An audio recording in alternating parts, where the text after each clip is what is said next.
Now next, we're going to learn that it wasn't until 1947 that our Supreme Court began to change the meaning of the First Amendment. And then it was only in 1962 that they completely reversed what our Founding Fathers had originally intended. Listen. The next time Jefferson's letter appears in U.S. Supreme Court is in 1947 in a case called Everson versus Board of Education. And in that particular case in 1947, the Supreme Court said very simply, the First Amendment has erected a wall between church and state. That wall must be kept high and impregnable. We could not approve the slightest breach. Now, in that decision, the first time in the history of the U.S. Supreme Court, the court quoted only 8 words from Jefferson's letter. They didn't give the context. They didn't give the full meaning. They didn't even give the fact that for 3 decades they had used that letter to keep Christian principles in public affairs. In this case, challenged a Christian principle in public schools. There was funding going on for Christian activities in public schools. And the court in 1947 said, now the First Amendment's given us a wall here, very strict, we must adhere to it. But even then, in 1947, the court said, but that doesn't mean we have to take Christian principles out of school. So the Supreme Court, even though they used Jefferson's letter, allowed Christian principles to remain in schools. Now, in the next 15 years, something unusual happened with that phrase of Jefferson. It appeared in case after case after case after case. The Supreme Court talked about that phrase every opportunity they had. One would think that they were following the policy laid out by Dr. William James. It was Dr. James who had explained that there's nothing so absurd that if you repeat it often enough, people will believe it. And for the next 15 years, all we heard from the court was separation from church and state. They would say the Founding Fathers wanted separation from church and state, but they wouldn't give you any Founding Fathers. They wouldn't make any quotes. They would just give you this umbrella that this is what the Founding Fathers wanted. They talked about it so much that in one case in 1958 called Bear versus Colmorgan, one of the judges had had it with hearing separation. He wrote a stinging dissent. He said, if this court doesn't stop talking about separation, he said, somebody's going to start thinking it's part of the Constitution. He said, enough's enough. Let's quit this. That was in 1958. Well, the court continued to talk, and it was in 1962, in a case called Engle versus Vitale, the first time that the court ever actually applied the misuse of the phrase separation church and state. They said, under separation church and state, we can't have prayer in schools anymore. That was a practice that had gone on for 320 years, but they had so distorted the meaning that by 1962 they reapplied it. And so that's the evolution of the First Amendment. That's how we've come from where the Founding Fathers wanted us to where we are today, to where that now separation church and state means you keep all religious practices out of public affairs. That's completely contrary to the intent of the Founding Fathers. Now, a lot of people get worried when you say that America was founded as a Christian nation. The reason for their worry is they think the establishment of biblical Christianity as the underlying moral precepts of government poses a real threat to pluralism. Our Founding Fathers were not unaware of this concern, but heartily disagreed. In fact, the only way they thought they could preserve pluralism in America was to establish the country as a Christian nation. David Barton explains their reasons. Patrick Henry said it cannot be emphasized too often or too strongly that this great nation was founded not by religionists, but by Christians, not on religions, but on the gospel of Jesus Christ. Now, that statement in itself is enough to make many people nervous today. They think, oh, we're losing all this pluralism we have. But look what Patrick Henry pointed out. He said, it is for this very reason that people of other faiths have been afforded asylum, prosperity, and freedom of worship here. Now, that statement by Henry was the reflection of historical studies. You see, in nations that claim to be strongly biblical Christian nations, not just having the name of Christianity, but if they applied biblical principles, other religions were welcome there. There was a free exchange of thoughts. They did not believe that you had to coerce someone into being a Christian, that you could just present the material and they would, by their mental assent, accept that.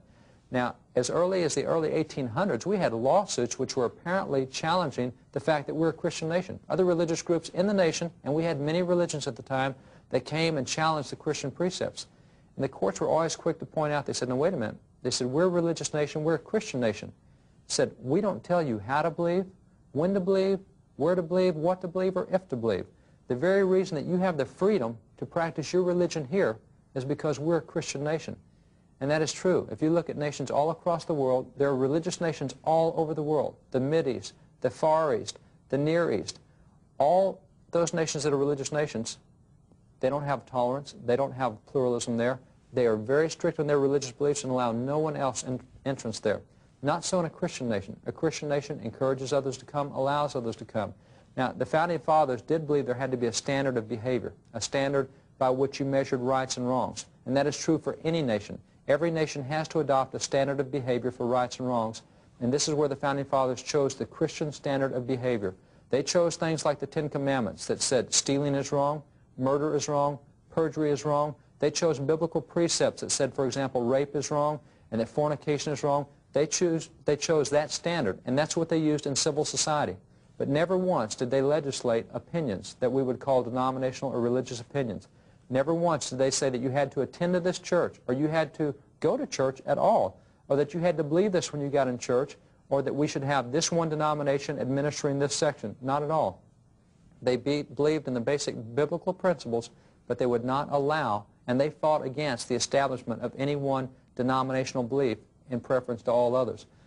Now, if you're a person of a different religious persuasion than Christianity, or maybe you don't believe in God at all, maybe you wonder how the Founding Fathers could have thought that by establishing America as a Christian nation and then mandating by law that Christian principles be taught in the public schools, that they were not violating others' First Amendment rights. Well, our Founding Fathers certainly considered this problem and had developed an answer for it. Listen. So if you're from a different religion other than Christianity, what provisions are there for you? If you don't want your children being taught Christian principles in school, what could you do? What would the Founding Fathers have done with that? The Founding Fathers addressed that issue because there were many religions in America at that time. See, what they had then was educational choice. They would allow you to start your own schools with your own beliefs, and they would allow you to exert tax dollars in that direction. They really didn't care, just so long as students were educated. Had we educational choice today, as they had then, it would be a much simpler issue. You could select your choice of schools that taught the religious values that you embraced, that you chose, that you wanted your children to know. And that was what the Founding Fathers did. Now, there's something else that has to be kept in mind here. We will never reach the point in this nation, and we should not, where that all religions are equal. And we try to do that today. Even in 1962, when the court struck down voluntary prayer, it pointed out that 3% of the nation did not believe in God, and we shouldn't go around offending that 3% of the nation who don't believe in God. Now, the difficulty with that is, in this form of government, whether we call it a republic or a democracy or a democratic republic, numbers are important. What we're to always make sure in this form of government is that the majority does not lose. Now, when you have 3% being protected at the cost of 97%, that's complete reversal of government purpose. Can you imagine a vote on the U.S. Senate that went 97-3 and the 3 won? That's exactly what happened with the removal of the acknowledgement of God in '62. See, Thomas Jefferson was very clear about it. He said, in this form of government, not everyone will be happy. You can't make everyone happy. He said, someone's rights will always be violated. The important thing was to make sure that it was the smaller group that got violated, not the majority. In a recent case, in the Lee Wiseman case, one of the dissenting justices pointed out, he said, this is wrong to tell students they can't pray at school. He said, what we have done here is tried to protect the feelings of one person that opposed prayer. He said, what we have done is hurt the feelings of thousands of people that supported prayer. You see, in this form of government, that's untenable. We cannot have that in this form of government, and the Founding Fathers even warned about that then. But the way we can get around not wanting our children to be taught Christian principles or whatever, if you're of a different religion, is very simply through educational choice.